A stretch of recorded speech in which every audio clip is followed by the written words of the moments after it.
আসসালামু আলাইকুম সবাইকে। আমি শাহরিয়ার নাফিজ, বর্তমান অধ্যয়নরত আছি স্যার সলিমুল্লাহ মেডিকেল কলেজে।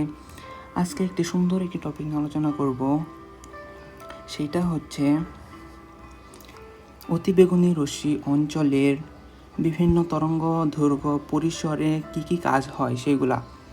এইটা 2025-26 সেশনে মেডিকেল ভর্তি পরীক্ষায় আসছিল, যেটা আমাদের বছরে আসছিল।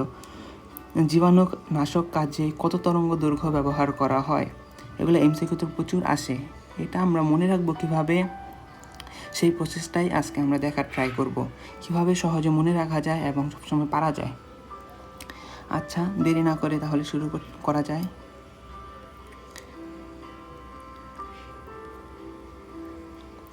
এইখানে আমরা প্রথমে যে মনে রাখবো 240 থেকে 280 ন্যানোমিটার তরঙ্গ দৈর্ঘ্য হচ্ছে জীবাণুনাশক কাজে।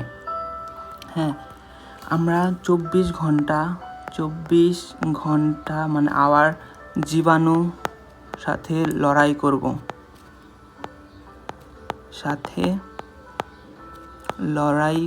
24 ঘন্টা জীবাণুর সাথে লড়াই করে বেঁচে থাকবো। যদি এটা হয়, লড়াই করে বেঁচে থাকবো, তাহলে আমরা এই যে 24 দেখে মনে রাখতে পারবো জীবাণুনাশক কাজে 24 ঘন্টা জীবাণুনাশক কাজে ব্যবহার করা হয়, শেষ। আর এই জায়গায় আছে 200 ন্যানোমিটার থেকে 400 ন্যানোমিটার, সেটা হচ্ছে ড্রাগ শনাক্তকরণে। সেটা আমরা কীভাবে মনে রাখবো? 200 ডতে হচ্ছে দ্বিগুণ, এই যে দ্বিগুণ, এটাকে আবার কীভাবে লেখা যায়? দ্বিগুণ মানে 2 গুণ লেখা যায় না, 200 থেকে 400, সেটা মনে রাখবো কীভাবে? 200 থেকে 400 মনে থাকবে। দ্বিগুণ এটা আমরা পড়বো কীভাবে? দ্বিগুণ পড়বো না, আমরা পড়বো দ্বিগুণ। দ্বিগুণ মানে 2 গুণ, 200 থেকে এই যে 2, এই যে 4, শেষ। এখন প্রোটিন হচ্ছে 3-এর ঘরের নামতা 9, 3 বা 9-এর ঘরের নামতা, এই যে প্রোটিন, এই যে 9, এই যে সেটা হচ্ছে এটা 3 নং 27 এবং 4 নং 36।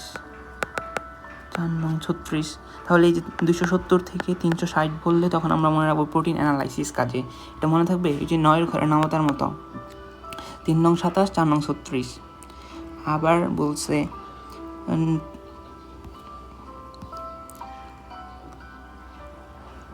বলছে হচ্ছে কোষ বা সেল ইমেজিং এর কাজে। এই জায়গায় আমরা মনে রাখবো 400 না, এটাকে আমরা মনে রাখবো 4K মনে রাখবো। ইমেজ সবসময় আমরা চাই, কোনো একটা মেডিকেল রিলেটেড ইমেজ আমরা সবসময় চাই হাই রেজুলেশনে থাকার জন্য। হাই রেজুলেশন কি? 4K image. এভাবে মনে রাখবো 4K ইমেজ আমাদের লাগবে মেডিকেলের কাজে আমরা 4K ইমেজটা ব্যবহার করব। এখন 300 থেকে 320 ন্যানোমিটার, সেটা হচ্ছে চিকিৎসা ক্ষেত্রে লাইট থেরাপি। সেটা আমরা কীভাবে মনে রাখবো? আমরা জানি না 32 ওয়াটের লাইট আছে, বাজারে বিক্রি করে 32 ওয়াটের এলইডি বাল্ব, যে কোনো লাইট। আমরা মনে রাখবো 320 ওয়াটের লাইট। কি মনে রাখবো? 320 ওয়াটের লাইট, এই যে চিকিৎসা ক্ষেত্রে লাইট থেরাপি, শেষ। এখন আবার এগুলো প্রথম থেকে একটু বলি। আমরা হচ্ছে প্রথমে এইগুলো পড়লাম 24 ঘন্টা জীবাণুর সাথে লড়াই করব। তারপরে হচ্ছে 9-এর ঘরের নামতা 3 নং 27, 4 নং 36, প্রোটিন অ্যানালাইসিস। 400 মানে হচ্ছে 4K ইমেজ। মেডিকেলের জন্য আমরা তো সবসময় চাই 4K ইমেজটাই দরকার হোক, মেডিকেল রিলেটেড যা থাকবে সবগুলা আধুনিক বা বেশি পরিমাণে রেজুলেশন থাকা লাগে। এখন এটা আমরা মনে রাখবো কি 32 ওয়াট বা 320 ওয়াটের লাইট থেরাপি। চিকিৎসা ক্ষেত্রে লাইট থেরাপি বললে, লাইট থেরাপি দেখলেই আমরা বলবো 32 ওয়াট বা 320 ওয়াটের লাইট।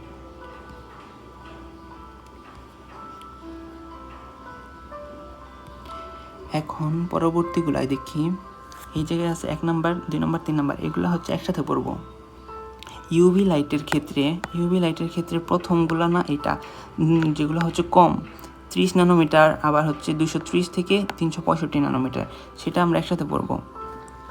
30 থেকে 200 ন্যানোমিটার হলে ইউভি ফটো ইলেকট্রন হবে, আবার 230 থেকে 365 ন্যানোমিটার হলে সেটা লেভেল ট্র্যাকিং হবে।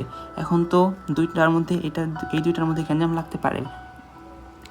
আমরা মনে রাখবো 365 দিন আমাকে ট্র্যাক করে, 365 দিন আমাকে কি করে, ট্র্যাক করে। ট্র্যাক মানে কি, আমার পিছে পিছে থাকে বা ঘুরে, আমাকে সবসময় নজরে রাখে, 365 দিন নজরে রাখে, মানে ট্র্যাক করে। কি ট্র্যাক করবে? লেভেল ট্র্যাকিং রূপে ব্যবহার করা হয় 230 ন্যানোমিটার থেকে 365 ন্যানোমিটার তরঙ্গ দৈর্ঘ্য। আবার এটা তো সবচেয়ে সহজ, 230 ন্যানোমিটার থেকে 380 ন্যানোমিটার তরঙ্গ দৈর্ঘ্য। এটা হচ্ছে অপটিক্যাল সেন্সর রূপে ব্যবহার করা হয়। আবার 230 থেকে 375 ন্যানোমিটার তো অনেক ইম্পর্টেন্ট। এটা কি করে? জাল টাকা শনাক্তকরণে ব্যবহার করা হয়। সেইটাই তো আসলে অপটিক্যাল সেন্সর রূপে কাজ হয়, সেই জিনিসটাই বলছে। 230 ন্যানোমিটার থেকে 375 ন্যানোমিটার, যেটা বলছে 230 থেকে 380 ন্যানোমিটার তরঙ্গ দৈর্ঘ্য অপটিক্যাল সেন্সর রূপে। এটা জাল টাকা শনাক্তকরণে, এটা আমাদের একটু পরের টপিকে আছে। ঠিক আছে, বোঝা গেল সব কিছু। আশা করা যায় এই টপিকটা আর কোনো কঠিন লাগবে না, ইজিলি পারা যাবে।